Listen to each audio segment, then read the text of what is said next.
Olá, gente querida, graça e paz, Pastor Rafael aqui. Hoje eu quero falar com vocês sobre namoro à luz das Escrituras Sagradas. O quão é importante a gente olhar para a Bíblia, buscando colocar em prática a palavra de Deus. Queridos, o tema de hoje é quando começar a namorar. E aqui eu quero dar para vocês 5 conselhos para você colocar em prática antes de você dar início a um relacionamento cristão. O que estamos vendo hoje em dia é cada vez mais a deturpação do ensino da palavra de Deus. Infelizmente, as pessoas têm buscado mais a cultura do mundo do que a cultura de Deus. Os namoros de hoje têm parecido mais com um casamento, onde o casal só se afasta para dormir e muitos nem isso fazem. É preciso entender que o seu namorado não é o seu marido, nem a sua namorada a sua esposa. Essa realidade do namoro que nós vemos hoje começou no Ocidente. O problema desse tipo de namoro é que não há compromisso para um casamento. As pessoas iniciam um relacionamento, olha, se der certo continua, se não der, a gente acaba. Então, namoro nos dias atuais é sinônimo de ficar. Olha, vamos passar um tempo junto. Se der certo, a gente continua, se não der, acaba. Em primeiro lugar, eu quero dizer para você que namoro não é um conceito bíblico. Não vemos em lugar algum nas Escrituras a palavra namoro. O que se tem é o noivado, que se dava pelas partes dos familiares, e logo depois a celebração do casamento. Exemplo disso é Isaac e Rebeca.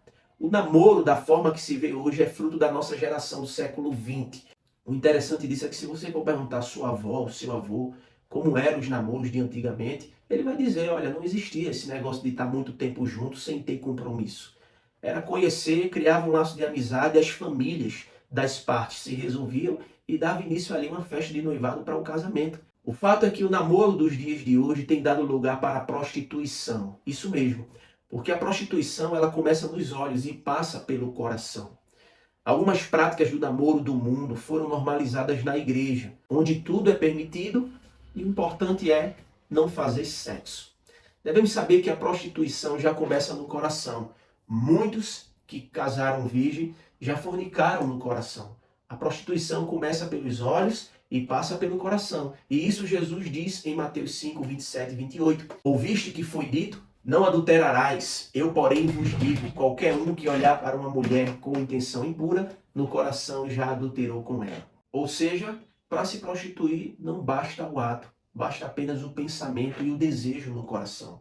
Apenas o olhar, isso já é pecado. Por isso que no Salmo 101, verso 3, diz: não porei coisa injusta diante dos meus olhos. Precisamos ter olhos purificados para termos o nosso corpo lavado. Na cultura judaica não existia namoro como se vê hoje. O noivado, por exemplo, já era o casamento ainda não consumado na sua intimidade. No livro de Cantares, podemos perceber que não havia beijo antes do casamento.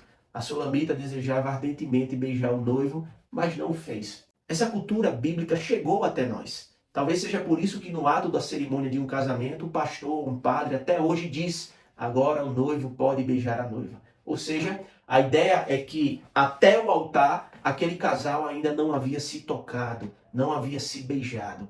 E a partir do altar, agora sim, o noivo pode beijar a noiva. Era assim o casamento na cultura judaica, foi assim até uns tempos atrás, e com a pós-modernidade, estamos vivendo, infelizmente, esse conceito de namoro. O que se vê é prostituição.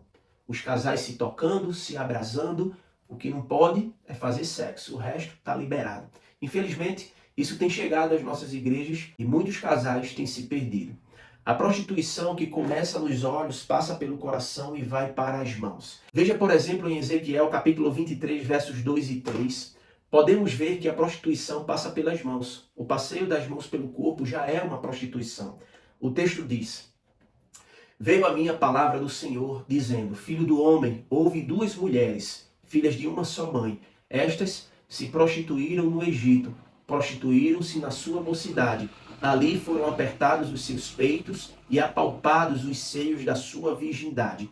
Observe que nesse texto, os seios das virgens foram apalpados e por conta disso, elas já estavam no ato de prostituição, pois o texto nos diz: estas se prostituíram. Você que está namorando, que está aí se pegando, aquele fogo, cuidado. pois isso já se torna um ato de prostituição. Por isso, é importante você preservar o seu corpo, porque ele é templo e morada do Espírito Santo. É preciso rever o seu conceito de namoro.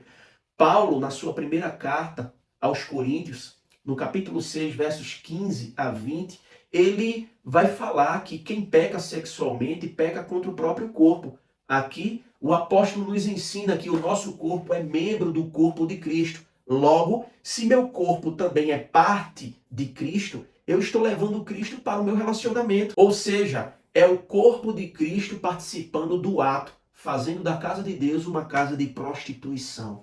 É a união do corpo de Cristo com uma prostituta. O contexto ali desse texto, ele fala disso, que o nosso corpo é templo e morada do Espírito Santo, e quem peca contra o corpo está pecando contra o próprio Deus. Por isso, você precisa entender, você foi feito não para namorar, mas para noivar e casar. O casamento foi feito por Deus e criado por Ele. Deus disse, não é bom que o homem fique só.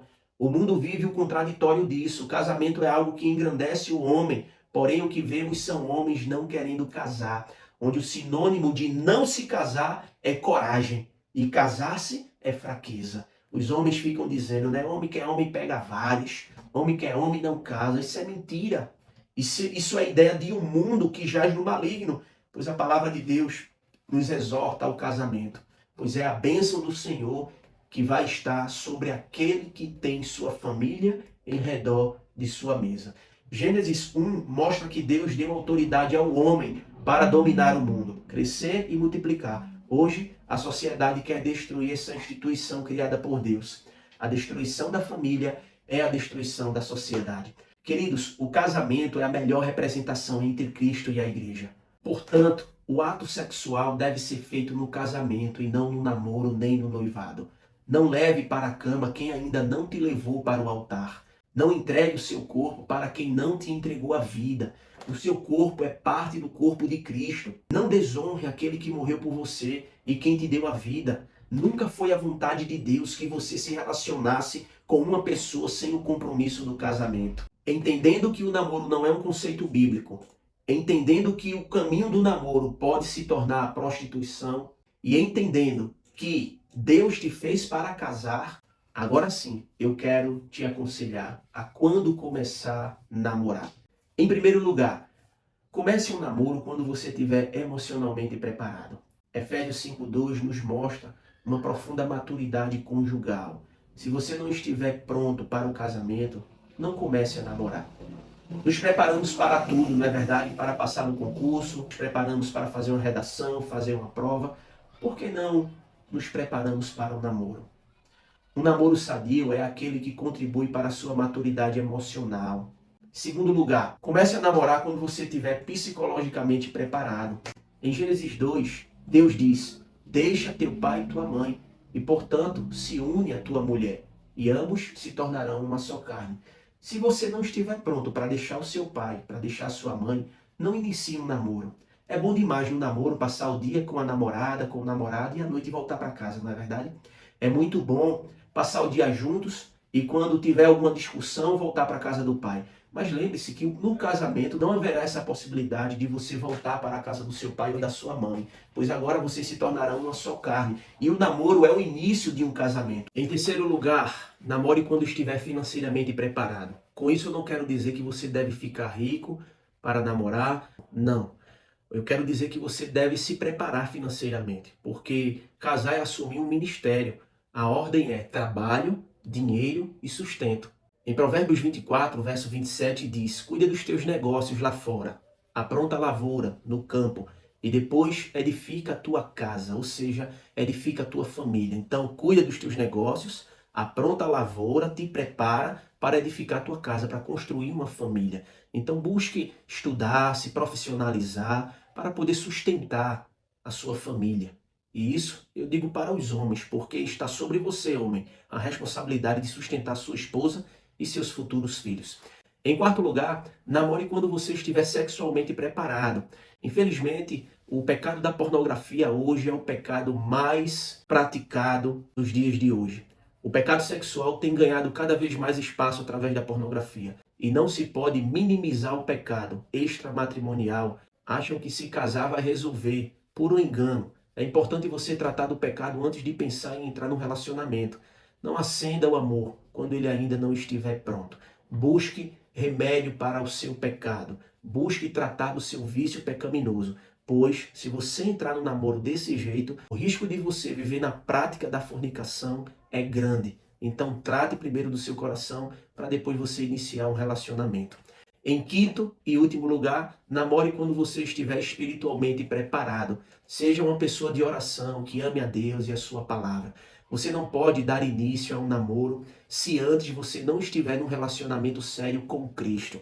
A família começa no casamento, e antes do casamento vem o noivado. E antes do noivado vem o namoro do ponto de vista bíblico, formando um laço de amizade, se conhecendo melhor para formar uma família. Portanto, o namoro, o noivado e, sobretudo, o casamento é espiritual. Nunca foi da vontade de Deus que você se relacionasse com uma pessoa sem o compromisso do casamento. Por isso, estar preparado espiritualmente para discernir o que Deus quer para a sua vida é primordial. Aqui eu finalizo dizendo para você: se você ainda não namora, tenha paciência.